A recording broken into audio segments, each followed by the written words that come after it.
Señorita Nancy, por favor, le invitamos a encender su micrófono. Sí, está encendido.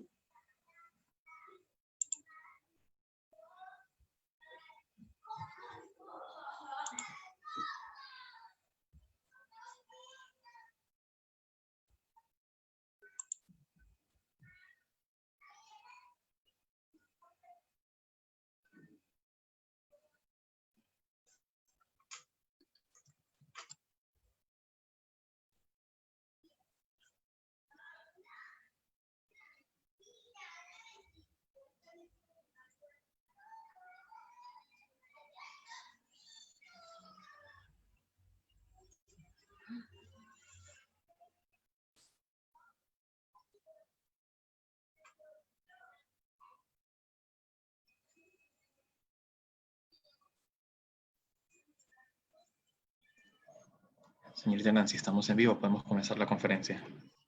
Muy, gracias. Buenas noches a todos los que se encuentran conectados a través de las redes sociales del Archivo General de la Nación. Hago extensivo el saludo cordial del doctor Jorge Ortiz Sotelo, jefe institucional del Archivo General de la Nación. Soy Nancy Guamán Guamán, especialista en archivo del área de procesos técnicos archivísticos de la Dirección de Archivo Histórico y tengo el honor de presentar este ciclo de conferencias Conociendo el patrimonio documental del país. Los archivos son en esencia custodios de un acervo documental que permite acercarnos a explorar acontecimientos que fueron noticia en su momento y que generaron impacto en la opinión pública. Tal es el caso del archivo de prensa o las actividades sociales, intelectuales o políticas generadas por un personaje en cuestión, como lo son los archivos particulares. Para conocer un poco más sobre su funcionamiento y la importancia de estos, tenemos esta noche a tres especialistas. Nos acompaña Carlos Batalla, representante del archivo del diario El Comercio, Ernesto Carrasco, representante del diario La República, y José de la Puente Brunque, quien nos acercará al archivo personal de don José Agustín de la Puente Candamo. Recordamos al público que podrán realizar sus preguntas a través de los comentarios que realicen en esta plataforma virtual, las cuales serán trasladadas a los ponentes al final de sus presentaciones. Iniciamos con la participación de Carlos Batalla. Él es licenciado en Literatura por la Universidad Nacional de Mayor de San Marcos. Ejerce el periodismo desde 1994. Egresó de la maestría en Periodismo y Comunicación Multimedia de la Universidad San Martín de Porras. Ha sido editor cultural, corrector de textos y docente universitario. Desde el año 2010 es redactor en el Archivo Histórico de El Comercio. Buenas noches, Carlos, y bienvenido. Buenas noches con los señores del Archivo General de la Nación. Muy agradecido por la invitación y dispuesto a conversar sobre el gran archivo histórico que tenemos en el diario El Comercio. Como mencionaste, trabajo desde hace 10 años, 12 si lo consideramos desde antes de entrar formalmente, porque también fui investigador y visité con frecuencia el archivo histórico, la hemeroteca, la biblioteca también del diario. Entonces, quiero comenzar compartiendo, ¿no?, la pantalla con ustedes para mostrarles un poco el proceso del archivo histórico.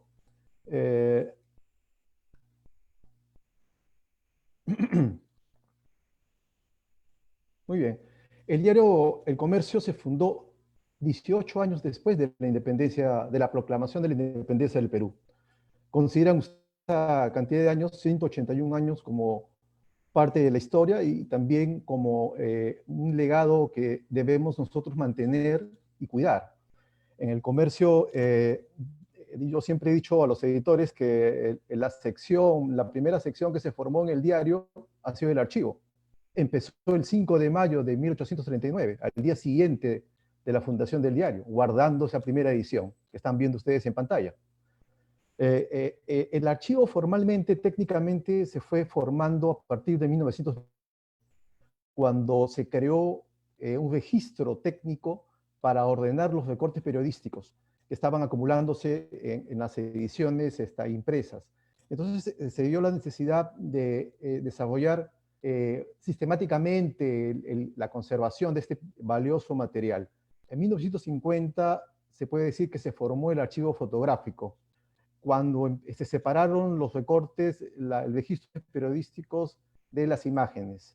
Entonces, a partir de 1950, digamos, y ya ha pasado 70 años, la acumulación de información gráfica, fotográfica, es impresionante, ¿no?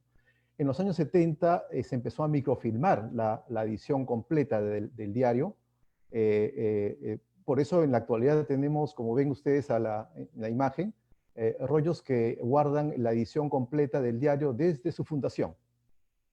Entonces, hasta el día de hoy. Mucho de este material luego se ha digitalizado, pero nosotros le tenemos un gran cariño al área de microfilmada, porque es como ver la edición exacta de cómo se editó en ese momento, ¿no? Con los recortes, incluso con los errores tipográficos característicos del siglo XIX o comienzo del siglo XX, ¿no? En la década, luego el diario se fue almacenando fotografías en papel blanco y negro y luego ilustraciones. En la foto ven ustedes estas cajas que están actualmente donde se guardan los negativos blanco y negro, que son nuestro tesoro, porque además guardan 40 años importantes de la vida republicana del país, ¿no? En 1966 se empezó a utilizar la película a color, lo que llaman herencias, que se sumó al archivo fotográfico. En el 95, el comercio dejó de utilizar el negativo blanco y negro y las transparencias para usar el negativo color. Es un avance importante. Ya a partir del 2000, ya el soporte pasó al ámbito digital, digamos, estrictamente hablando, ¿no? Y en cuenta, lo más importante del archivo, diría yo, es lo que está más cuidado, más detallado, día a día, digamos, en donde se guardan todas las comisiones que se han hecho durante 40 años, de 1955 al 95, es nuestro gran archivo negativo blanco y negro. Son 40 años, se puede imaginar la cantidad de información fotográfica y gráfica que hay, ¿no? 40 años día a día, o sea, todo lo que ha acontecido en el país está registrado ahí. Y lo tenemos a los redactores, editores, todo el personal, y también, obviamente, las personas investigadores, todas las personas que quieran saber de la historia del país, lo tienen ahí. El área, los negativos dejaron de ampliarse. Antes esta área estaba, hasta antes del 97, estaba en fotografía. Ese año, en el 97, al pasarse al negativo color, todo el área de negativo blanco y negro pasó al archivo. A partir del 97 se puede decir que tenemos la custodia de este material. Hasta la fecha de ese periodo, más o menos, el comienzo de los 60s hasta los 90s, en que ya se pasó y fue cambiándose al negativo color y a lo digital después, en ese periodo de 40 años aproximadamente, se han digitalizado por el área internamente unas 60.000 imágenes. O sea, quiere decir que 60.000 imágenes están a la mano en un clic, digamos, de cualquier lector, redactor, editor, lector que acceda a la revisión de este material. Hay mucho material también que ya está en negativo y que están guardadas en estas cajas que mostré, y mientras que los digitalizados están guardados en estos sistemas de MediaServi y Elvis que permiten mantenerlos en buen estado, ¿no? ¿Qué cosa pretende el archivo del comercio? Sus objetivos, lo que busca el archivo en general, es salvar, ¿no? Resguardar la memoria histórica del país, y a la vez, obviamente, optimizar las medidas de conservación, porque es una obligación, digamos, del archivo, es no solamente rescatar, resguardar el material, sino conservarlo de la mejor manera. Entonces se han desarrollado una serie de procesos para que no se pierda la calidad de los negativos. Los negativos son un material muy sensible. Estas cajas que mostramos donde están los negativos blanco y negro están en un ambiente en unas condiciones, digamos, climáticas adecuadas, ¿no? Una temperatura determinada, hay un deshumedecedor constantemente utilizado y que permite un clima seco y frío para conservar de la mejor manera los negativos. Como ven, esta bonita portada es la portada del centenario de 1921, una portada a color, bellísima, es una obra de arte, digamos, que ilustraba los primeros 100 años de la República. Y el otro acontecimiento importante, que la llegada del hombre a la luna también, y ahí en la hemeroteca que tenemos en la casona antigua, que está en el Lampa con Miro Quesada, el antiguo local, estas portadas tipo El hombre pisó la luna y otras portadas históricas están muy bien resguardadas físicamente y también microfilmadas, ¿no? ¿Para qué sirven el archivo? También para poner en valor la historia gráfica del Perú. La historia gráfica del Perú está registrada no solamente por las grandes guerras, los grandes personajes históricos, militares, también lo hace la vida cotidiana, los acontecimientos que han vivido la capital. Ven esta especie de mosaico o collage que hemos formado, la fotografía de Cassius Clay llegando a Lima cuando hizo una pelea de exhibición, y obviamente es una foto fantástica, ¿no? Porque además literalmente está alimentando la fuerza descomunal que tenía en el ring, comiéndose creo que es una pierna de pollo, algo así, pero inmensa. Está Jorge Luis Borges cuando llegó a Lima a dictar unas conferencias a la UNI, y está Chabuca Granda, por supuesto, y Mario Moreno Cantinflas en la Plaza de Hacho, que es otra foto muy querida por nosotros porque hay toda una secuencia, esto es una muestra nada más, hay toda una comisión completa con todo lo que hizo en la Plaza de Hacho este personaje popular, ¿no? Otro objetivo, como mencioné, es salvaguardar la colección, cuidarla, para que sirva no solamente al lector y al editor, al redactor y al investigador, sino para producir contenido y para producir productos, ¿no? Editoriales, libros, exposiciones, que permiten la difusión de toda la información gráfica.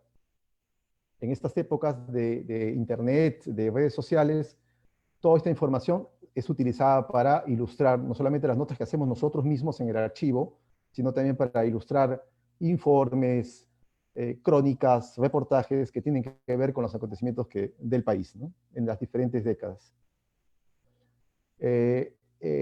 La primera vez que las fotos de negativo, los negativos blanco y negro del archivo histórico, que es del 55 a los fines de los 90, la primera vez que se publican fueron en el 2002. Se publicó en un especial de luces, de la sección luces, frente a la muerte de María Félix. Y se recordó la visita de ella en el 63. Entonces, luego fuimos portada también en Somos, el 2002, y a partir de ese año, digamos 2002, 2003, los periodistas del archivo empezamos a trabajar notas propias. Es decir, comenzamos a rescatar los detalles de cada historia, los acontecimientos más importantes del país, o más curiosos, o más interesantes, y lo traducíamos en crónicas y reportajes que publicábamos tanto en la edición impresa como en la edición web, como veremos más adelante. Y los resultados son estos. Ustedes pueden apreciar una gran cantidad de información que recuerdan la visita de Gabriel García Márquez en los años 60, si mal no recuerdo, 2 meses antes de publicar 100 años de soledad.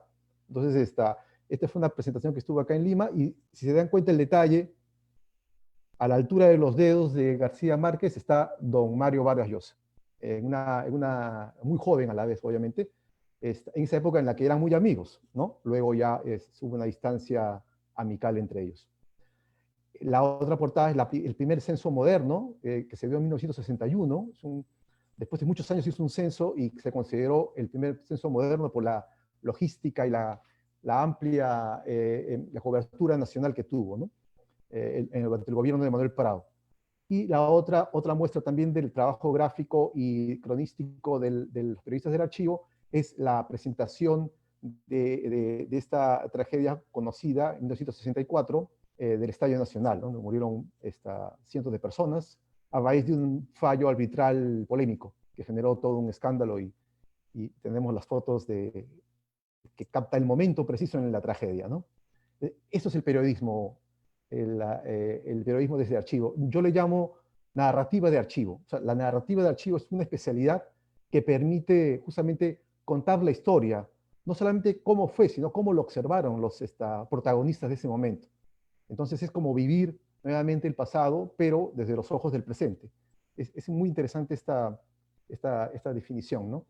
Hemos desarrollado una serie de investigaciones que nos han permitido encontrar detalles de historias que ya habíamos olvidado. Por ejemplo, esta crónica sobre el Palacio de Justicia de acá, que está frente al Hotel Sheraton, y contamos la historia en detalle de que este es un palacio inacabado. ¿Por qué inacabado? Porque le falta la cúpula. Entonces, porque su referente era este palacio belga de justicia, ¿no? El final de la obra era una cúpula e incluso un piso más, un piso adicional, que no se logró concretar por razones X, ¿no? Era de presupuesto, de mala gestión, lo que fuese. Entonces, la crónica que salió en la sección de economía daba cuenta de estos hechos. El Archivo del Comercio ha proporcionado al diario una serie de materiales que han permitido el 2014, cuando se cumplieron 175 años del comercio, y el 2019, cuando se cumplieron 180 años, convertir al archivo en una constante en la edición impresa. Entonces aparecieron las páginas gráficas dominicales.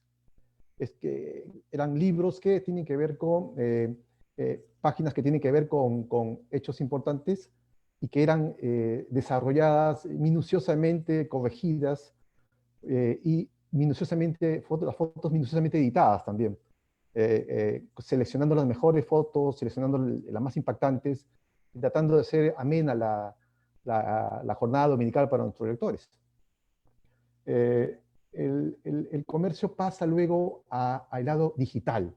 El archivo del comercio pasa al ámbito digital, que es importante para nosotros porque ya que empezamos la historia guardando impresos, guardando recortes periodísticos, con los años todo lo físico se ha convertido en digital, y el archivo también no solamente ha pasado a convertirse en un espacio digitalizado en gran medida, sino también ha producido contenido de carácter digital. El 2010, el 20 de enero, se creó el blog Huellas Digitales dentro del diario, ¿no? Dentro de la página del diario. En una época en la que los blogs personales, los blogs institucionales, los blogs periodísticos eran lo más importante, estaban de moda, digamos, los blogs. Aparecimos nosotros y en varios momentos de nuestro trabajo nos convertimos en el blog del diario El Comercio, o sea, el más leído. Con mucho orgullo lo puedo decir porque además formamos parte de este grupo de gente que comenzó a producir directamente en plataformas digitales, algo que podía sorprender a muchos archiveros, pero que es así. En un diario de prensa, en un diario que publica información todos los días, los periodistas del archivo también tienen que estar actualizados, tienen que estar produciendo material diariamente. Es decir, somos, más que archiveros, también, obviamente lo somos, pero también somos periodistas, generadores de información, investigadores, y tenemos que mantener el ritmo de trabajo que tiene el diario. Entonces eso es importante para nosotros, mantener la productividad. Del blog pasamos el 2015 a la página, convertirnos en una página web, manteniéndonos con el nombre de Huellas Digitales, y pasamos a convertir, el 2017, a llamarnos Archivo del Comercio, página Archivo del Comercio, que está, como ustedes saben muy bien, y ahí sale una captura de lo que ha salido hoy día o lo que está saliendo en estos días, en nuestra página diaria. Todos los días se renuevan con crónicas, con galerías fotográficas, con información del día o con información histórica. Como podrán apreciar ahí, hay notas del exalcalde Alfonso Barrantes, hay notas de Maradona, hay una nota sobre el túnel de Polay, a propósito de este túnel que se ha descubierto en el penal Castro Castro. Entonces son notas que van de la mano con el día a día, de la mano con la información. A partir del 2010 también ingresamos al mundo de las redes sociales. Y fíjense ustedes, actualmente tenemos en Facebook 17.921 seguidores. No es una cantidad exorbitante si comparamos con con los seguidores del Facebook del comercio, del diario, de la cuenta oficial del comercio, pero para nosotros es importante cada uno de estos seguidores. Son 17.000 y día a día van aumentando, y esperamos llegar a 20.000 en el transcurso de los meses siguientes. En Twitter, que también estábamos de 2010, estamos con 6.159 seguidores en este. Luego, y en el 2017 ingresamos a Instagram, donde tenemos 20.100 seguidores. Son cantidades importantes para nosotros porque significa gente que está interesada en el archivo, gente que está interesada en la historia, gente que está interesada en la manera en que nosotros hemos graficado cada momento histórico del país. Entonces, le debemos a ellos nuestro mayor esfuerzo y dedicación. ¿Quiénes son los que nos siguen? ¿Quiénes nos siguen en las redes sociales? La mayoría de ellos son personas que están entre los 25 y 35 años.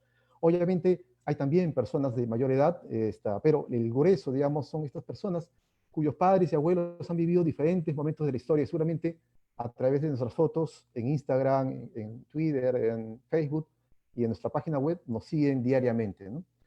El diario, y estoy finalizando, el diario ha participado en exposiciones fotográficas. ¿Por qué lo hace? Porque la idea es crear comunidad, tener acceso a la gente. Yo sé que muchas personas acceden a ellas a través de la web, a través de las redes sociales, pero había la necesidad de contactarnos con las personas directamente, y lo hacemos a través de exposiciones. Las más recordables han sido en los últimos años. 2016, junto con el Centro de la Imagen, hicimos una muestra sobre entender el mundo sin palabras, una muestra bastante gráfica, impresionante sobre costumbres, hábitos de los limeños, de los peruanos en general. Y luego en 2017 una muestra sobre carnavales, muy bella también porque mostraba la diversidad cultural del país, en diferentes regiones del país, en Lima, en provincias, en el sur, los bailes tradicionales que están alrededor de esta fiesta. Y una de las muestras en las que nos sentimos orgullosos nosotros, porque fue realmente impresionante, fue la muestra que hicimos en plena fiebre mundialista. En febrero del 2018, cuando ya estábamos clasificados al Mundial Rusia 2018, el comercio hizo una muestra con ayuda del Banco Continental en el Parque Kennedy. Es una muestra en la que llevamos el archivo al parque, el archivo a la comunidad. Hicimos una muestra con paneles inmensos, con fotos inéditas de las selecciones peruanas que participaron en mundiales pasados, en el 70, 78, 82. Fotos de las concentraciones, fotos de los jugadores divirtiéndose, paseando, fotos de momentos también dramáticos, del juego, y emocionantes, fotos que la gente, como verás ahí en una muestra, se quedó muy impresionada. Estuvo durante todo el mes de febrero esta muestra itinerante, porque después se mostraron en otros sitios, pero que en el Parque Kennedy encontró, digamos, el mejor espacio, ¿no? Porque estuvo abierto a todas las personas, eran de ingreso completamente libre. Entonces, estas muestras, para nosotros son muy significativas, ¿no? Y finalmente, como ves ahí, salió un libro, que es la portada de un libro, que se llamó también Mundialistas, una bella edición con fotos del archivo histórico del comercio. Las portadas históricas de los mundiales, y luego un servicio de ventas. El servicio de ventas es importante, el servicio de ventas, porque permite, hay lectores que quieren algo muy específico y lo quieren en el mejor formato, lo quieren en buen tamaño, lo quieren utilizar de la mejor manera. Entonces, hacia el 2000 comenzó un servicio a las personas, y luego el 2016 se relanzó este servicio con una campaña publicitaria en el impreso y en la web, lo que generó finalmente que se convierta en una tienda virtual. Actualmente, en octubre del 2020, el Diario El Comercio ha lanzado esta tienda virtual con una página web muy activa, donde están fotos, portadas e ilustraciones. Están a la venta de cualquier persona, con precios accesibles completamente, pero que muestran 181 años de historia. Pero todo el archivo histórico está abierto ahí. Todas las fotografías del archivo histórico y todas las portadas y toda la edición completa de la página que uno quisiera tener en cualquier parte de su casa o incluso regalarlo. Entonces, esto en síntesis es la exposición que quería yo darles para mostrar el esfuerzo de tanta gente que ha pasado por el archivo histórico del comercio y que ha permitido que el diario se mantenga líder, digamos, en los archivos de prensa en el país. Nosotros nos sentimos muy orgullosos de ese trabajo constante del diario y de la profesionalización de la gente que trabaja en nuestro archivo. Muchas gracias. Muchas gracias, Carlos. A continuación, tenemos a Ernesto Carrasco Benítez. Él es archivero y periodista, es editor del diario La República y anteriormente jefe del Centro de Documentación Periodística desde 1989 al 2000. Ingresó a este diario en 1983. Se ha desempeñado como profesor e investigador en periodismo digital en la Universidad San Martín de Porres, Universidad Mayor de San Marcos y en la Escuela Nacional de Archiveros, de la cual es integrante de la primera promoción. Hizo estudios de maestría en gestión de la información y del conocimiento en la Universidad Nacional Mayor de San Marcos y es magíster por la Universidad de Montpellier, Francia. Actualmente es investigador en tecnologías de la información, comunicación y el conocimiento. Buenas noches, Ernesto, y bienvenido.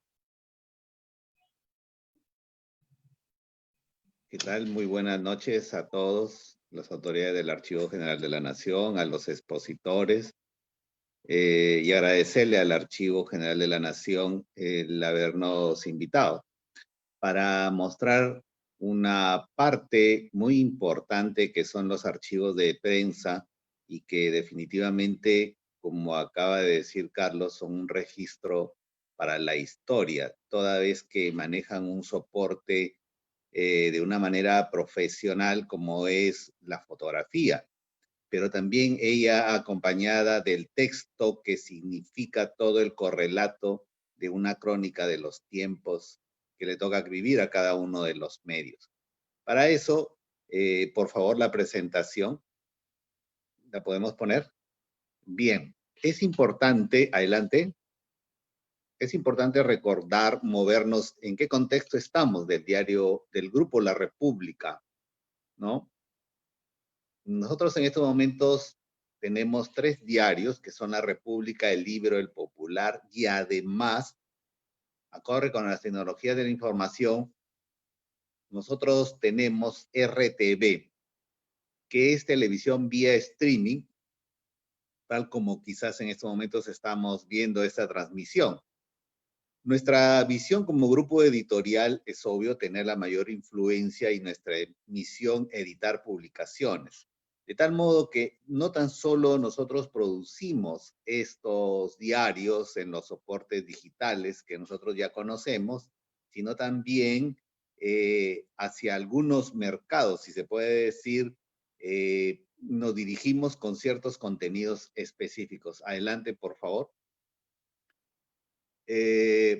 La República, la siguiente, por favor. La República, ¿no? Nació el 16 de noviembre de 1981. Y aquí una de las características del diario. Bueno, nosotros tenemos un tamaño berlinés, nacimos en soporte papel, a los pocos meses producimos un suplemento domingo que se ha ido transformando. Esta portada que ustedes ven es casi una reciente, pero ya ahora nosotros estamos en las redes sociales, ¿no? Y cada uno de estos, por ejemplo, de estos productos editoriales mantiene su propia hegemonía en las redes sociales. La siguiente, por favor. Bueno, como les decía, nosotros aparecimos el 16 de noviembre de 1981, era un vespertino, salíamos en las tardes, en aquella época, en la década de los 80, todavía salían periódicos en la tarde, y circulaba tan solo de lunes a sábado, ¿no? 6 meses después, como les dije hace un rato, apareció el primer suplemento domingo, hasta ahora. El primer jefe, y lo digo con orgullo, fue don Alejandro Lostanao Ulloa, además bibliotecario del Instituto Riva Agüero, ¿no? Él fue el que organizó. Y inicialmente era una hemeroteca, donde se organizaba, se conservaba y se servían los diarios La República y además revistas del entorno, del país, pero también del extranjero.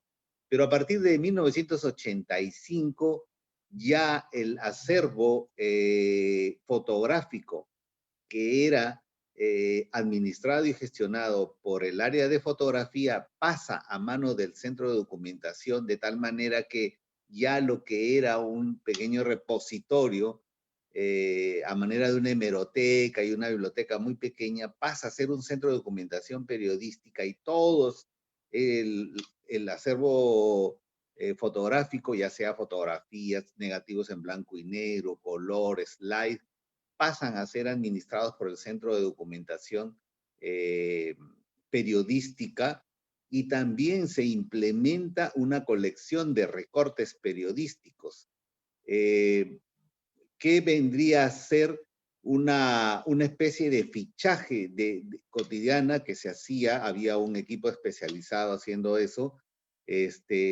tanto del Diario de la República como de los demás diarios, de tal manera que se formaban files específicos de acuerdo con los temas que había. La siguiente, por favor.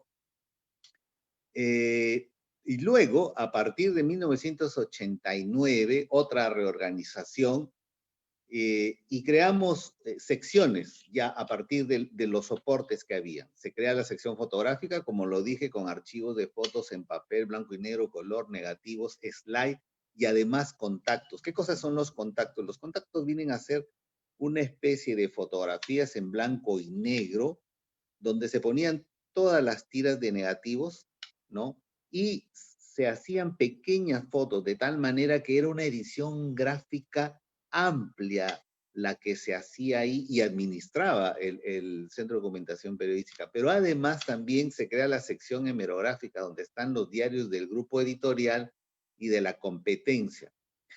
Luego, por cuestión de espacio, cedimos gran parte de nuestro patrimonio hemerográfico, revistas y diarios, a la Biblioteca Nacional en una especie de convenio en los años 90. Además de eso, ya lo dije, la colección de recortes periodísticos, que más o menos llegaban a ser algo así como unos 10.000 files de recortes periodísticos, una pequeña biblioteca. Y también es importante decir que nosotros nos hemos basado para organizar toda esa documentación en base al tesauro de la UNESCO, ¿no? De la cual hemos extraído descriptores, porque tanta información que nosotros teníamos en diferentes soportes, teníamos que organizarla para de luego recuperarla y compartirla. Entonces, hicimos una pequeña investigación y establecimos que vamos a hacer una organización documental de ese tipo, y así todo está organizado de esa forma. Y ya entrado los 90s, comenzamos a administrar nuestros negativos con un programa que hasta ahora se hace en realidad, que es de la UNESCO también, el WinISIS, ¿no?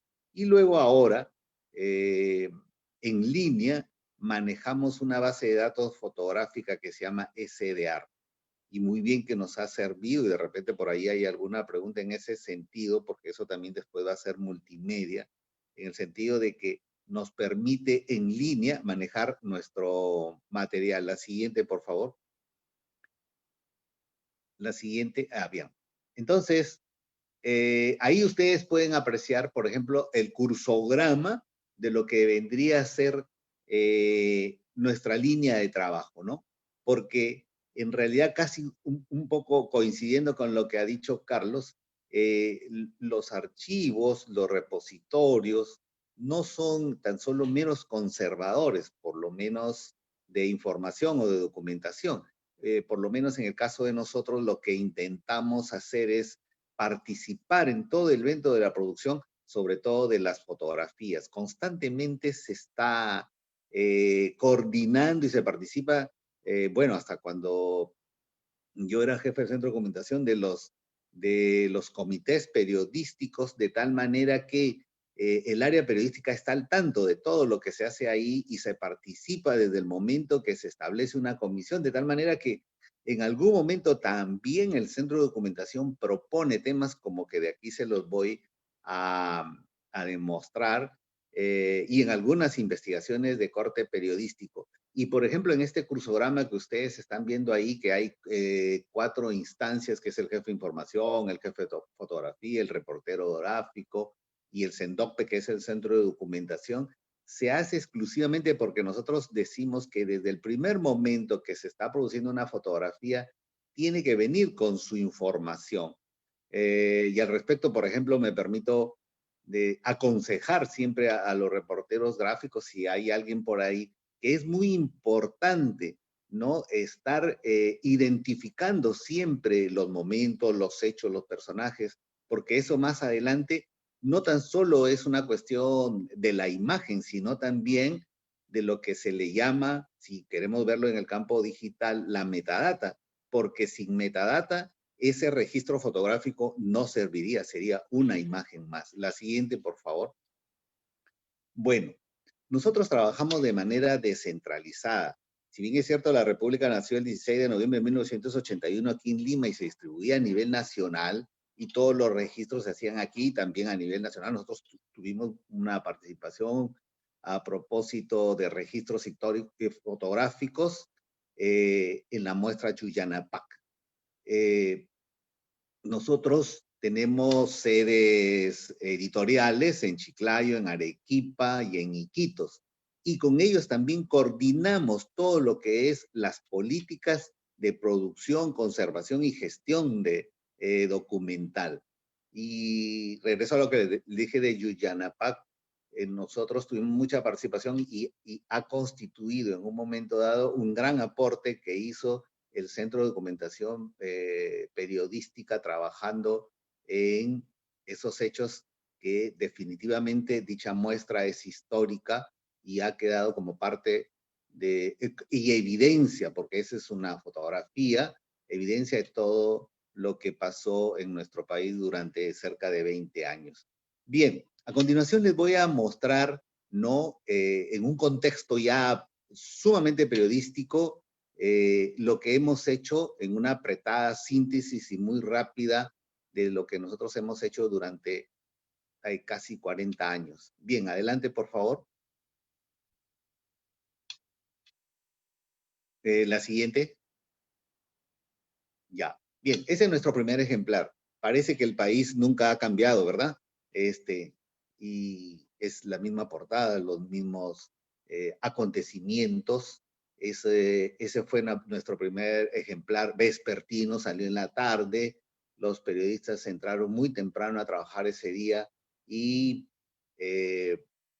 producto de nuestras primeras informaciones, pues se denuncia a estos jueces comprometidos en este tráfico ilegal de niños, adopciones ilegales, y además no se denunció lo que pasaba en el penal, en la isla penal El Frontón.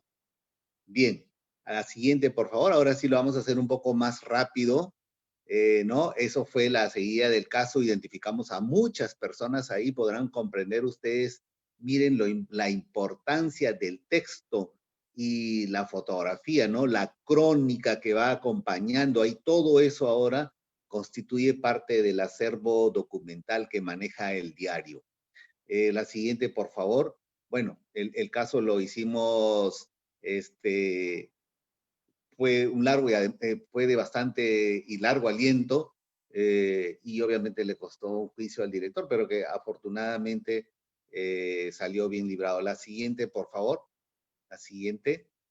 Miren, a continuación le voy a presentar una serie de fotografías y evidencias acerca de los acontecimientos que pasaron durante esta guerra, o bueno, durante todos estos acontecimientos, ¿no? Que luego pasaron de esta guerra política, pero lo que pasaba en aquellas épocas, ¿no? Algunas de las fotografías y los registros y las crónicas que publicó el diario ayudaron a evidenciar algunos excesos que ocurrieron. Bueno, pues ahí están viendo una portada. Luego de una explosión hubo una redada en un lugar ahí en Lima. capturaron a una persona que luego fue encontrado fallecido, muerto. La siguiente, por favor. Ahí tienen ustedes la central, las fotografías, ¿no? De ese caso. Luego, el siguiente, que fue, el siguiente, por favor. El siguiente, ajá, ahí está.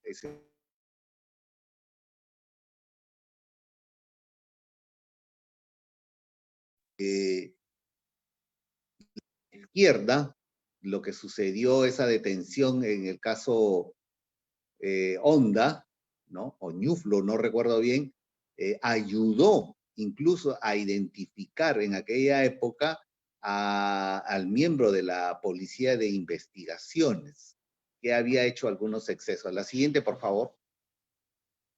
La siguiente.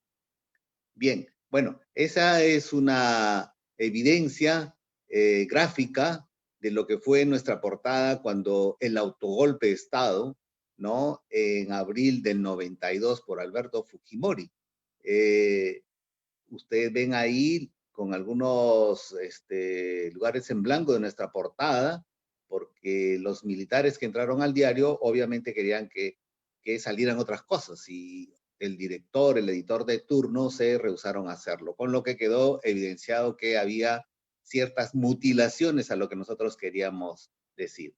La siguiente, por favor.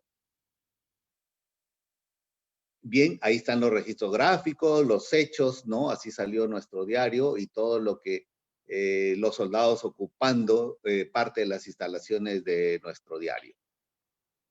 La siguiente, por favor. Bien, bueno, existieron las compras de armas y nosotros ya sabemos lo que sucedió con estas adquisiciones bélicas, ¿no? Definitivamente no terminaron bien. La siguiente, por favor.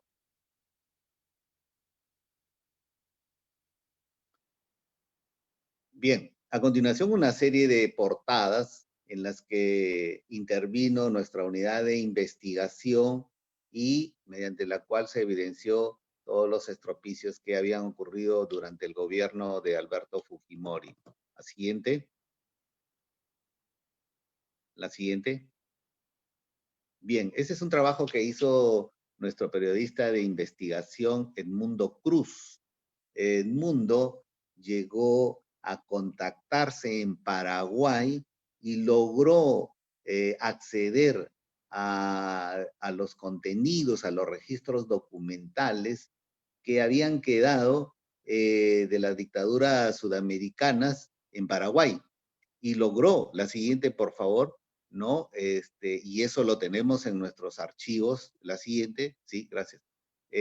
Lo tenemos en nuestros archivos y constituyen parte de las evidencias de lo que ocurrió en la dictadura de Stroessner, ¿no?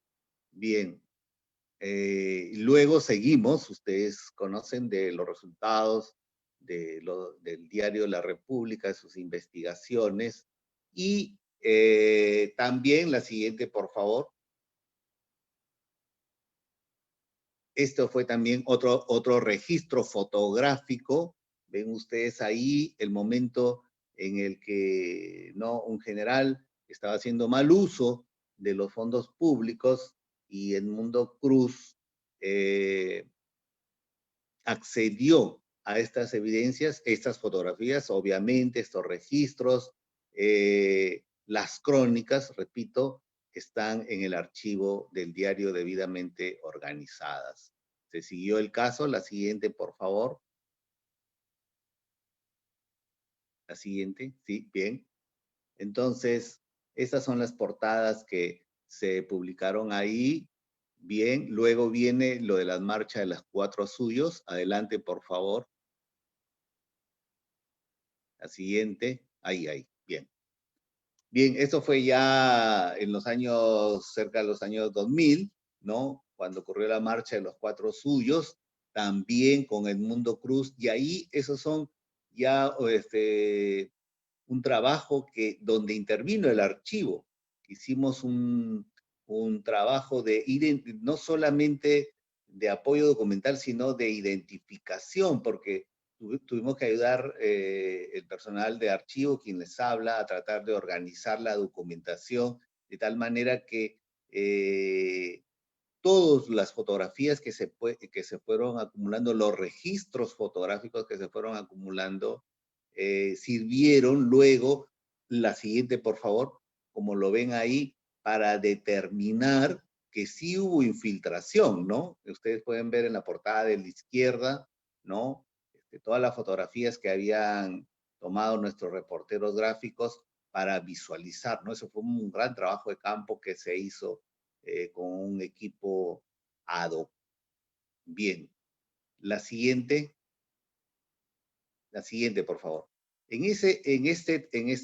siguiente. Ajá, ahí nomás. En ese trabajo, nosotros llegamos a demostrar, formamos un equipo ad hoc donde también estuvimos personal del Archivo de la República, porque aquí hay un dato muy, muy interesante. El Archivo de la República, o los que trabajamos ahí en el Archivo de la República, obviamente archiveros, sabemos exactamente dónde está la génesis de los documentos de la gestión pública, y eso nos permitió buscar documentos para probar que Fujimori sí era peruano, que había nacido en el Perú, y accedimos a dos archivos muy importantes, al de Miraflores, que ya habían accedido algunas personas, y la siguiente, por favor, al archivo, eh, de Relaciones Exteriores, ¿no? ¿Y qué se llegó a demostrar ahí? Que en el archivo de exteriores habían las fichas, ¿no? De inmigrantes, de los padres del expresidente Fujimori. Entonces, eso tan solo lo podíamos determinar quienes trabajamos en el archivo, ¿no? Y apoyamos mucho en esta investigación que hicimos con Edmundo Cruz, que pues también después se llegó a, logramos acceder al COSECI de la familia. Muy bien. La siguiente, por favor. Seguimos, sí, seguimos.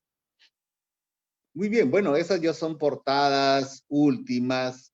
Esto me permite también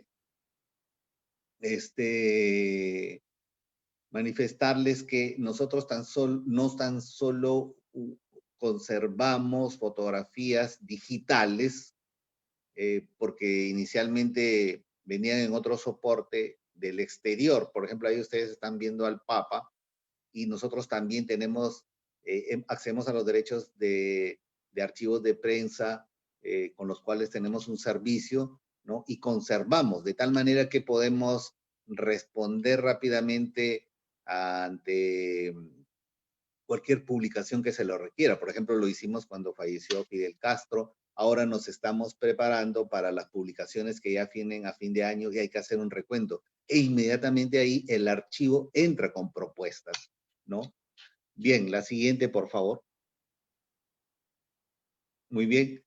Bueno, para casi finalizar, yo les quiero decir que el Centro de Documentación Periodística de la República guarda, conserva, gestiona y se relaciona con una serie de instituciones tanto nacionales como extranjeras que siempre están requiriendo fotografías, no solamente para exposiciones, sino también para libros y otro tipo de contenidos, ¿no? Y participa de una serie de proyectos periodísticos y documentales. Ya lo dije hace un rato, la muestra Yuyanapac fue una de ellas, y muchas otras fotografías a las cuales les hemos cedido ahí para que sigan haciendo investigaciones, la cual la fotografía es una evidencia muy, muy importante.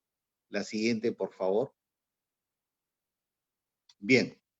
Recalcarles cuál es nuestro compromiso, ¿no? El Diario de la República es un diario político, se distingue justamente por alcanzar a los lectores, a la comunidad, a la ciudadanía, una serie de registros, tal como ahora y en los últimos acontecimientos de lo que se llama el 14N, están a disposición las fotografías. Bien. Para finalizar, la siguiente, por favor. recalcarles lo que es nuestro compromiso, nuestra visión, nuestra misión, y que nuestro director fundador la resume ahí, ¿no? Si en 1981 era imposible creer que un diario con nuestras características prosperaría, hoy lo es pensar cómo sería el Perú si no existiéramos, Gustavo Momellona. Y él se refiere a esto, que hay que ver que los archivos de prensa no tan solo son registros fotográficos, sino que son crónicas, son evidencias, son hechos, conjuntos transversales que constituyen también una buena parte de lo que es la historia de nuestro país. La siguiente, por favor.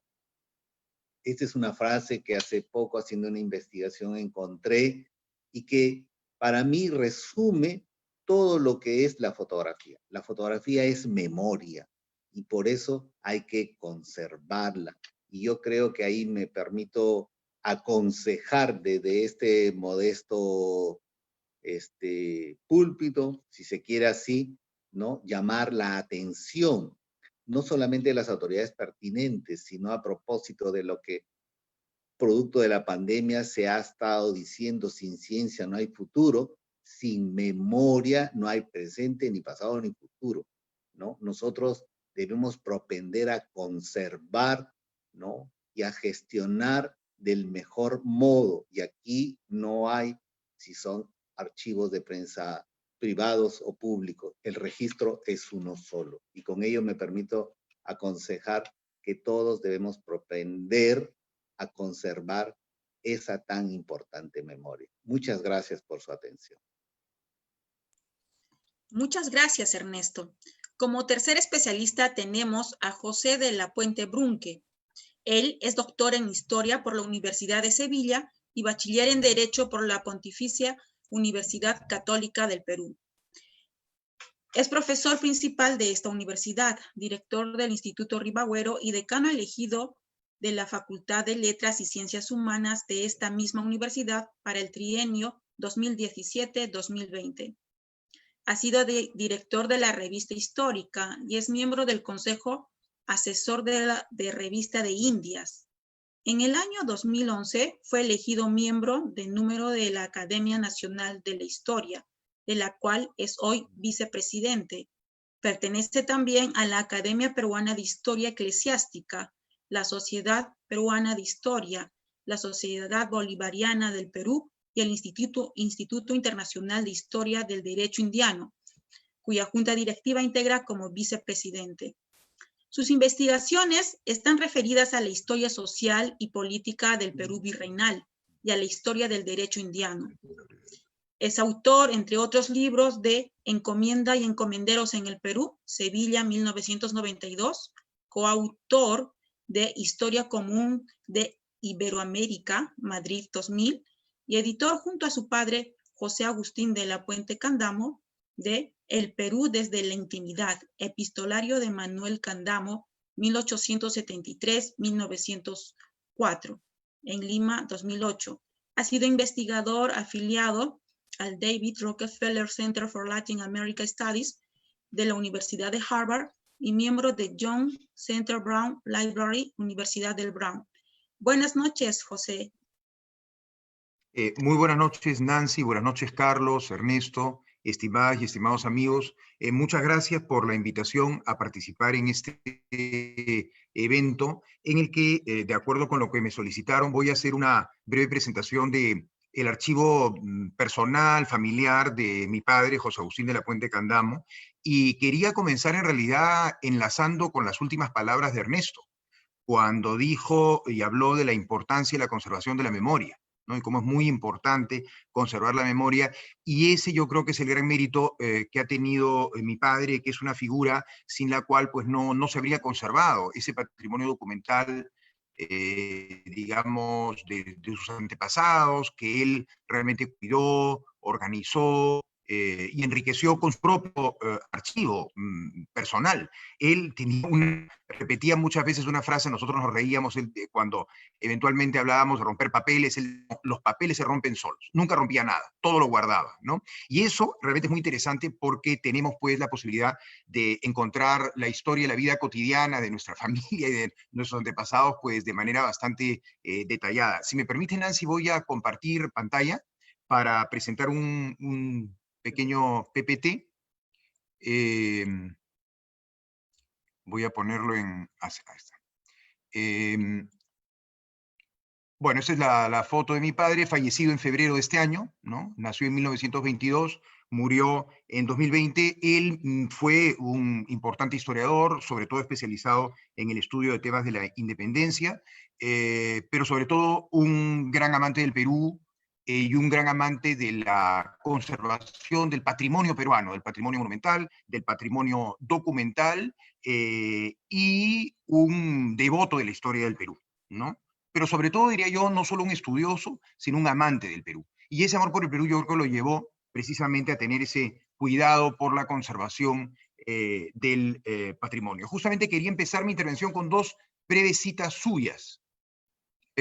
Una tiene que ver además con el origen de su cariño a la historia del Perú, que es lo que explica que yo pueda estar aquí ahora, porque hay muchos casos de personas que tienen documentación antigua por razones familiares, pero que no les dan importancia y simplemente pues se pierde esa documentación, ¿no? Entonces él afirmó: mi cariño a la historia del Perú y mi dedicación a su enseñanza tiene su semilla, su origen irrevocable en la tertulia con mis padres, con mi hermana, con mis parientes mayores, a quienes en la sobremesa de un día simple o de una fiesta familiar interrogaba sobre nombres o acontecimientos de la vida peruana.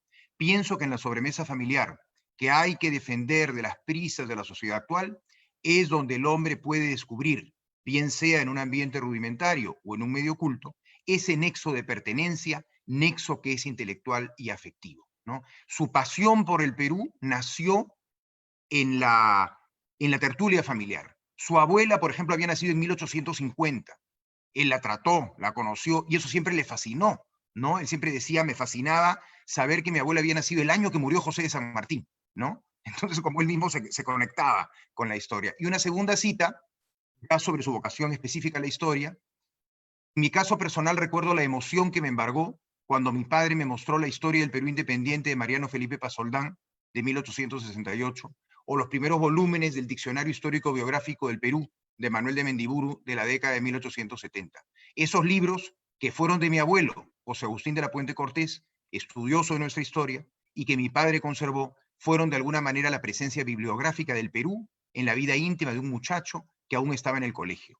Al contemplar esas obras vislumbré la historia del país y sentí su atractivo, que más tarde se convirtió en fascinación, ¿no? Entonces, mi abuelo, su padre, tenía una biblioteca más o menos importante porque a su vez su padre, José Agustín de la Puente y Cortés, había sido historiador, había escrito sobre historia, había sido un apasionado de la historia, y él es uno de los que también contribuye al enriquecimiento de este archivo familiar. El archivo Puente Candamo conserva documentación desde el siglo XVI en adelante, y esa documentación proviene en su mayor parte de 7 familias, que son familias, digamos, de mi padre por parte paterna y materna, ¿no?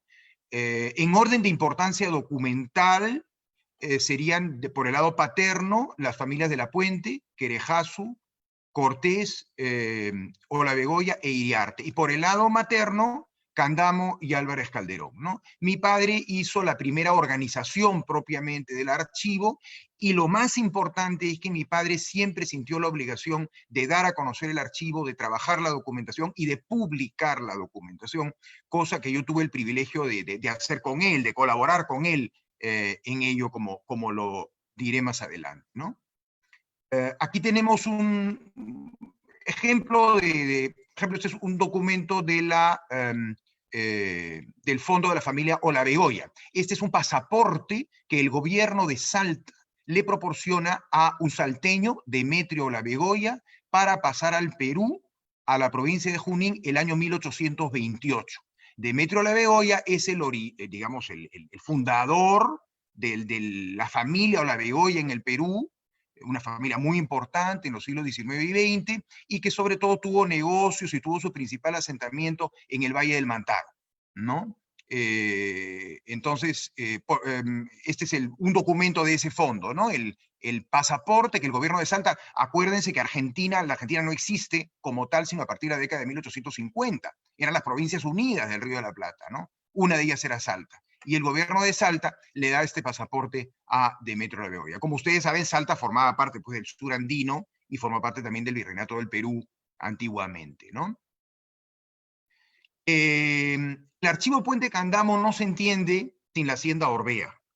En realidad, esa es la hacienda Orbea y la casa de la hacienda. Esta es una foto que estamos viendo del año 1919. Ahí ven en el ángulo inferior izquierdo, está mi abuelo, o sea, los padres de mi padre, ¿no? Pocos días después de su matrimonio, siendo despedidos o saludados por una serie de familiares en el balcón. Mi padre nació 3 años después en esta misma casa. Él nació en una habitación de esta casa porque en esa época pues era lo habitual, no existían hospitales o maternidades, ¿no? En 1922 nació en el campo, y una cosa muy interesante, ahora que estoy evaluando tras su fallecimiento, su vida, él nació en el campo y murió en la ciudad, pero no se cambió de sitio. Vivió siempre sus 97 años en el mismo lugar que es este, que les estoy mostrando, ¿no? En la casa Hacienda Orbea, en Pueblo Libre. Pero nació en el campo y muere en la ciudad, porque hoy en día, evidentemente, esto es parte de la ciudad.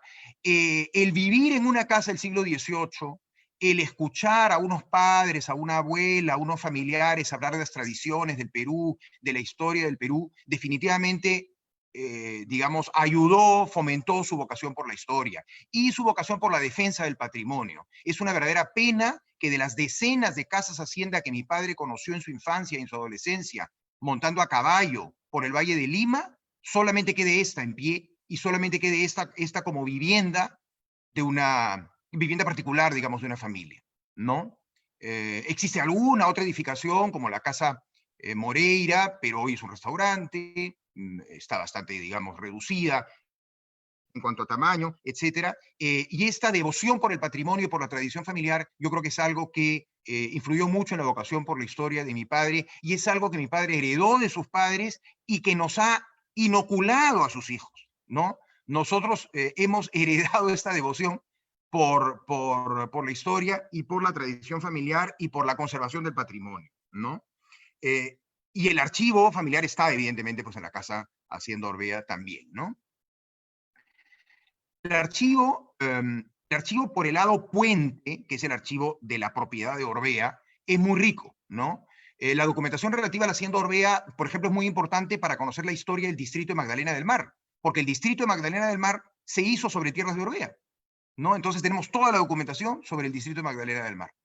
Entonces, tenemos la documentación relativa a la Hacienda Orbea desde el tiempo en que pasó a propiedad de José de Querejasu, que es el antepasado de mi padre, que es el primer propietario de la casa, en 1774. Antes fue de Diego de Orbea, un comerciante vasco, y por eso la casa se llama Orbea, ¿no?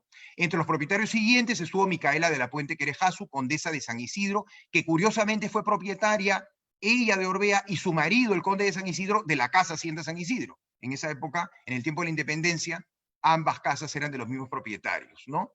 La condesa de San Isidro deja la Hacienda Orbea a varias personas, pero luego sus hermanos logran recuperar a través de un proceso judicial la propiedad, y finalmente la hacienda y la casa pasa a manos de José de la Puente Querejasu y su esposa, y luego a su hijo mayor, José Agustín de la Puente Cortés, que es el historiador del que les hablé. Él, sobre todo, trabajó en recuperar la producción de la hacienda, y él desarrolló en los años anteriores a la guerra con Chile el proyecto de urbanización de Marbella, que se planificó como un balneario al final de lo que es hoy la Avenida Brasil, que es el origen del actual distrito de Magdalena del Mar. Entonces, de los documentos que forman parte de esta colección, tenemos toda la historia y la titulación de la hacienda, los inventarios y tasaciones de la hacienda, los recibos por pagos diversos, en fin, de predios rústicos, de derechos de aguas, etcétera. Documentación muy interesante también sobre la hacienda en la guerra con Chile, ¿no? Contratos de préstamos e hipotecas, y, como dije, toda la documentación y correspondencia relativa a Marbella, que es el nombre primitivo de lo que hoy es el distrito de Magdalena del Mar, ¿no? Mi padre siempre utilizó Magdalena para hablar de este pueblo, ¿no? No le gustaba el término pueblo libre. Las personas antiguas de Magdalena siempre seguían hablando de Magdalena Vieja, por contraste con lo que también se llamó Magdalena Nueva, ¿no? Este es José Agustín de la Puente y Cortés en la última foto, muy enfermo. El historiador, el abuelo de mi padre, ¿no? Él nació en 1835 y murió en 1910. Él fue colaborador nada menos que del diario El Comercio. Escribió entre 1890 y 1905 más de 60 artículos históricos, ¿no? Que mi padre quiso publicar, y bueno, es una tarea que me ha dejado de alguna manera en herencia, ¿no? Y además fue un personaje muy polifacético. Muy amigo de Ricardo Palma, colaboró con él en la reconstrucción de la Biblioteca Nacional, fue durante la ocupación chilena de Lima director de la penitenciaría, en fin. Él nace, repito, en 1835, muere en 1910, y su archivo es, él también, creo que mi papá heredó de él esta idea de que los papeles se rompen solos porque no rompió nada, y tenemos toda su documentación que es interesantísima. Él fue cónsul del Perú en Caracas muy joven, entre 1859 y 1862, luego fue subprefecto de Cerro de Pasco, cónsul honorario de Paraguay en el Perú, miembro y directivo de la Sociedad de Beneficencia Pública de Lima, director de la penitenciaría, o sea, de la cárcel de Lima, que estaba justamente frente a, más bien, donde está hoy el centro cívico, ¿no? Fue concejal de la Municipalidad de Lima, tesorero del Partido Constitucional, ministro de Hacienda brevemente en el gobierno de Justiniano Borgoño, y muchas otras cosas, ¿no? Colaborador de Ricardo Palma, incluso Ricardo Palma le dedica una tradición, ¿no? A mi amigo, lo llama así, ¿no? A José Agustín de la Puente, mi amigo hacendado de la Magdalena, ¿no? Así lo llamaba Ricardo Palma. Luego su correspondencia fue muy nutrida. Mi padre publicó algunas de sus cartas hace muchos años en Revista Histórica, y entre sus corresponsales hay personas tan variadas como Ramón Castilla, Juan Antonio Peset, el Mariscal Cáceres, Félix Cipriano Coronel Segarra, Juan Antonio Ribeiro, José Gregorio Pasoldán, personajes muy importantes del tiempo de la guerra con Chile como Lizardo Montero, Patricio Lynch, el líder, digamos, de la ocupación chilena, Adolfo Guerrero, intendente de Lima, ya explicaré por qué tuvo que relacionarse con estas autoridades chilenas, y el propio Ricardo Palma. Entonces, ese archivo es realmente muy rico en cuanto a epistolario y en cuanto a documentación de muy diverso tipo. Yo tengo el proyecto, espero que poder hacerlo, de hacer una biografía de este personaje, porque este es un personaje que en su vida resume todas las complejidades del siglo XIX, por la variedad de actividades que tuvo y por la cantidad de personas con las que se relacionó.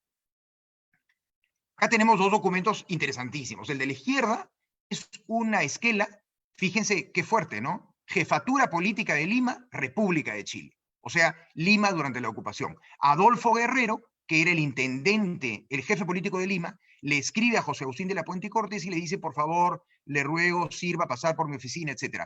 ¿Por qué? Porque José Agustín de la Puente y Cortés, antes de la llegada de los chilenos, era director de la penitenciaría de Lima, renuncia con la llegada de los chilenos, pero luego le insisten, y cuando aceptan que él maneje la penitenciaría de modo absolutamente independiente, acepta continuar, porque las propias autoridades peruanas del gobierno de García Calderón también se lo plantean así. Hasta que renuncia poco tiempo después por discrepancias ya insalvables con los chilenos que querían de todas maneras intervenir, ¿no? Y a la derecha tenemos una carta, un oficio firmado en Yungay en junio del 82 de Juan Manuel Arbaiza, ministro de gobierno del gobierno provisorio de Lizardo Montero, que fue un gobierno que empezó en Cajamarca y luego continuó en Huaraz y terminó en Arequipa durante la guerra, ¿no? En fin, ya hay mucha documentación, repito, del tiempo de la ocupación de Lima. Tenemos también, aunque no he podido fotografiarla, unos comprobantes del pago del impuesto predial durante el tiempo de la guerra, que se pagaba a la jefatura política de Lima en unos documentos con el escudo de Chile, ¿no? Ese es el otro gran personaje que contribuye con el archivo familiar. Es el abuelo materno de mi padre, ¿no? Manuel Candamo, que nace en 1841 y muere en 1903, o sea, contemporáneo del otro, ¿no? Contemporáneo del otro abuelo, de José Agustín de la Puente y Cortés. Lo que pasa es que Manuel Candamo fue un personaje mucho más notorio porque llega a ser presidente de la República, ¿no? Por cierto, Manuel Candamo trabajó en el diario El Comercio. En la década de 1860, Héctor López Martínez señala que fue editor encargado de la sección Lima. Era muy amigo de Antonio Miró Quesada y fue mediador en la venta de Manuela Munátegui a la familia Miró Quesada del periódico. Es curioso, estos dos personajes tuvieron relación con el comercio, porque José Agustín de la Puente, repito, escribió cerca de 60 artículos en el diario El Comercio. La documentación de Manuel Candamo está referida tanto a su vida pública como a su vida privada. Hemos publicado, la parte más importante de su documentación la hemos publicado, explicaré después, ¿no? Entre lo no publicado podemos mencionar una serie de negocios, procesos judiciales en los que participó como mediador, como amigable componedor, discursos parlamentarios, documentos sobre la casa de la calle de la Coca, ¿no? Que es la casa que todavía existe, una casa con un balcón muy bonito en la esquina de la calle de la Coca con Villalta, es decir, la esquina del Jirón Ucayali con el Jirón Carabaya, si no recuerdo mal, muy cerca del Palacio de Torretagle. Hay una colección muy bonita de documentación oficial de saludos de jefes de Estado extranjeros cuando es elegido presidente. Tenemos allí las firmas del zar Nicolás II de Rusia, del Papa León XIII, de Alfonso XIII de España, de Porfirio Díaz de México, de Teodoro Roosevelt, de Eduardo VII de Inglaterra, porque ya acababa de morir la reina Victoria, me parece, en fin. Documentos sobre sus negocios e inversiones, documentos de su padre, Pedro González de Candamo, un personaje crucial en la historia del Perú del siglo XIX, que hizo el primer ferrocarril de América del Sur, el ferrocarril Lima-Callao, y documentos de su hermano, Carlos González de Candamo, que vivía en Europa, ¿no? Entonces, hay mucha documentación para el conocimiento de la historia del Perú del siglo XIX, ¿no? Esta es una... Bueno, y luego está la documentación que hemos publicado, que son, voy a avanzar un poquito con estos dos libros. Los publiqué como coeditor junto con mi padre, ¿no? El Perú desde la intimidad es un libro de casi 1000 páginas que recoge básicamente las cartas íntimas de marido a mujer de Manuel Candamo a su esposa Teresa Álvarez Calderón Roldán durante el año y pico que él estuvo detenido, preso por los chilenos en la ciudad de Chillán, en Chile, durante la guerra, ¿no? Es una fuente interesantísima, no solamente para la historia política, para la historia económica, para la historia social, para la historia cultural, para la historia de la medicina, para la historia de las emociones, ¿no? Porque son dos cartas semanales durante un año y medio, donde él le va contando todo lo que hace, sus penurias, sus depresiones, sus esperanzas, ¿no? Esas cartas las tenía su mujer. Él muere en 1904, pero su mujer muere en 1937, cuando mi padre tenía 15 años. Y mi padre almorzaba con mi padre vivía en Magdalena, o sea, vivía fuera de Lima. Se matriculó en segundo de media en el Colegio de la Recoleta, iba en tranvía, y como el colegio tenía horario partido, y él no tenía casa en Lima, porque él vivía fuera de Lima, él iba a almorzar todos los días a casa de su abuela en la avenida Wilson, una casa que todavía existe, ¿no? Entre las calles Tarma y Huancayo. Y él atribuye en buena medida su vocación a la historia a las historias que su abuela le contaba, ¿no? Y un día su abuela sacó una lata grande de té Horniman's y le entregó y le dijo, esto es para ti cuando yo me muera, ¿no? Y en esa lata inmensa tenía todas las cartas de su marido guardadas, ¿no? Lamentablemente no se conservaron las cartas de ella a él, solo las de él a ella, ¿no? Ya en este libro, además, tenemos otras cartas del epistolario de Manuel Candamo, pero el grueso de este libro son las cartas íntimas. Entonces, esa es una fuente espectacular, repito, para el estudio de la historia y la vida cotidiana de muy diversos aspectos del Perú del siglo XIX. El libro se publicó en el año 2008, hubo una reedición en el año 2016 y ambas ediciones se agotaron, porque además todo lo que tiene que ver con la guerra con Chile se vende muy bien. Lo digo por propia experiencia, ¿no? Realmente son temas que interesan mucho. Y el otro libro lo publicamos en 2016, El Estado en la Sombra, el Perú durante la ocupación chilena, que es un conjunto de documentos, en este caso políticos, del archivo de Manuel Candamo, de una etapa fundamental de la historia de la guerra en la cual él fue delegado y agente confidencial del gobierno de Lizardo Montero en la Lima ocupada por los chilenos, ¿no? junto con Carlos Elías. Ambos eran delegados y agentes confidenciales, buscaban dinero para enviar o material para enviar al general Cáceres en la sierra, etcétera. Y cuando los chilenos de alguna manera pues ven la eficacia de ese trabajo y ven que se trata de personajes muy dañinos para la causa chilena de buscar la capitulación como fuera del Perú, los detienen y los mandan a Chile, presos, ¿no? Entonces él paga con 1 año y medio de reclusión pues el servicio al Perú en esta... por eso titulamos el libro El Estado en la Sombra, porque en realidad el Estado peruano prácticamente no existía, ¿no? Y muy pocas personas estaban realmente a cargo de él. En la anterior imagen, esa es una de las 200 y pico de cartas de Chillán, ¿no? Pero esta no es a su esposa, sino a su hijo, Mañuquito, que moriría además poco después del regreso de Manuel Candamo, murió niño, ¿no? Ustedes saben que la mortalidad infantil pues era muy frecuente, ¿no? Luego nació otro Manuel, que ya llegó digamos, a joven, ¿no? Esta carta es de Chillán, enero 8 de 1882, y en esta carta y en una adjunta les manda a sus hijos, acababan de aparecer en Europa las calcomanías, lo que nosotros llamamos calcomanías, los stickers, ¿no? Y entonces hay una carta, por ejemplo, donde les manda varias y les dice, miren, tienen que abrirlas de esa manera, tienen que remojarlas en agua, pegarlas, etcétera. Y acá arma una carta con varias calcomanías para su hijo Mañuquito, donde le dice, mira este lorito, mira este mono, este hace tal cosa, este está con cólera porque no le dan la cometa, en fin, ¿no? Entonces, a ese nivel de, digamos, de temas llega este epistolario, ¿no? Aunque las cartas, repito, la mayoría eran cartas a su esposa, ¿no? Y luego ya para ir concluyendo, porque entiendo que está pasando el tiempo, quería, en relación con estas dos publicaciones que hemos, bueno, dije que El Perú desde la Intimidad es un libro como de 900 páginas, El Estado en la Sombra tiene como 500 probablemente, un poco menos quizás, ¿no? Y la idea de mi padre fue la de ofrecer a los investigadores la documentación que tenemos.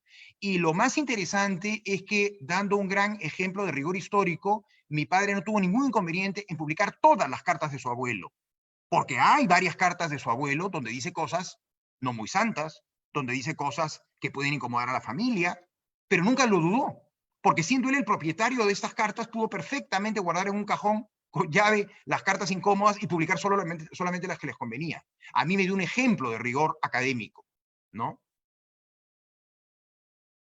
Basadre, esta cita de Basadre, mi padre la tenía muy presente. Es una cita del año 1972, en la introducción a las bases documentales para la historia de la República del Perú. Fíjense lo que dice Basadre en 1972.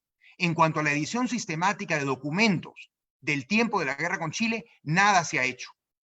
Ha influido evidentemente la circunstancia de que el nuestro fue el país derrotado. Mi padre, que conoció a mucha gente, vivió prácticamente todo el siglo XX, me contó casos de personas que tenían documentación importante sobre la guerra, pero que no la querían conservar y menos publicar, porque eventualmente podía quedar mal la familia, o por razones de privacidad, o por lo que fuera. Entonces yo creo que nosotros con estos dos libros que hemos publicado, de alguna manera hemos respondido al reclamo de Basadre, ¿no?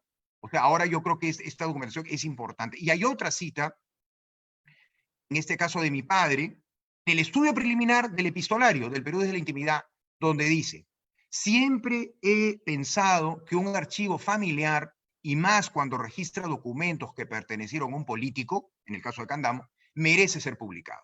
Sin embargo, no es fácil la edición de cartas muy personales, como es el caso de las que Manuel Candamo dirige a su esposa, y que constituyen la mayor parte de este epistolario. La discreción podría indicar la conveniencia de no publicar esos testimonios. Mi padre era una persona discretísima, pero pudo más su rigor como historiador, su rigor académico y su espíritu de servicio a la historia del Perú. Porque como ya dije al inicio, en el fondo, él fue un amante del Perú, no solamente un estudioso del Perú, sino un amante del Perú. Y él siempre decía, no es incompatible estudiar el Perú con amarlo también. Y siempre recordaba esa otra cita de Basadre tan bonita, ¿no? Que decía que la historia del Perú había muchas noches, pero no han faltado las auroras.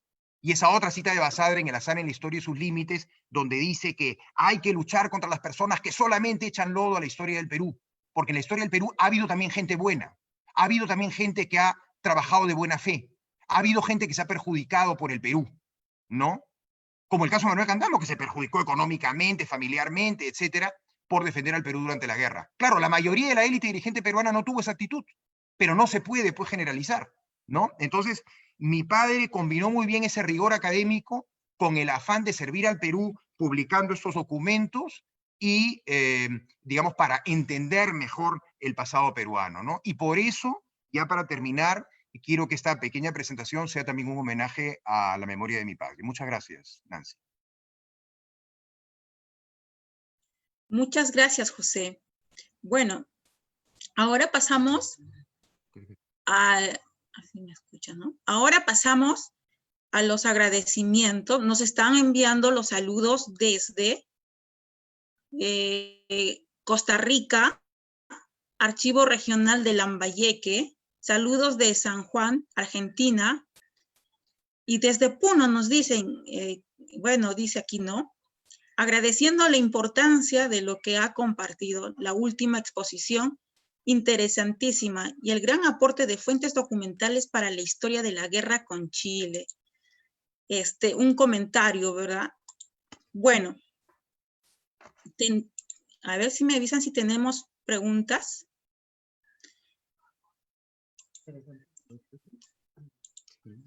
Ok. De esta manera, damos las gracias a nuestros 3 invitados por acompañarnos esta noche. Así, culminamos el ciclo de conferencias Conociendo el Patrimonio Documental del País y hacemos extensivo nuestro agradecimiento a todos los conferencistas que nos acompañaron a lo largo de estas 14 sesiones, donde pudimos acercarnos a diversos tipos de archivos que existen, la importancia de cada uno de ellos y la necesidad de conocer y conservar los documentos que se custodian. Asimismo, agradecemos al público por acompañarnos a lo largo de este ciclo de actividades y los que esta noche están conectados a través de las redes sociales del Archivo General de la Nación. Los invitamos a seguir acompañándonos en nuestros próximos eventos a través de estas redes sociales. Gracias a todos y muy buenas noches. Gracias, muchas gracias, Nancy. Gracias, hasta luego. Cuídense. Muchas gracias. Hasta luego. Hasta luego, cuídense. Gracias. Que le vaya bien. Hasta luego. Hasta luego.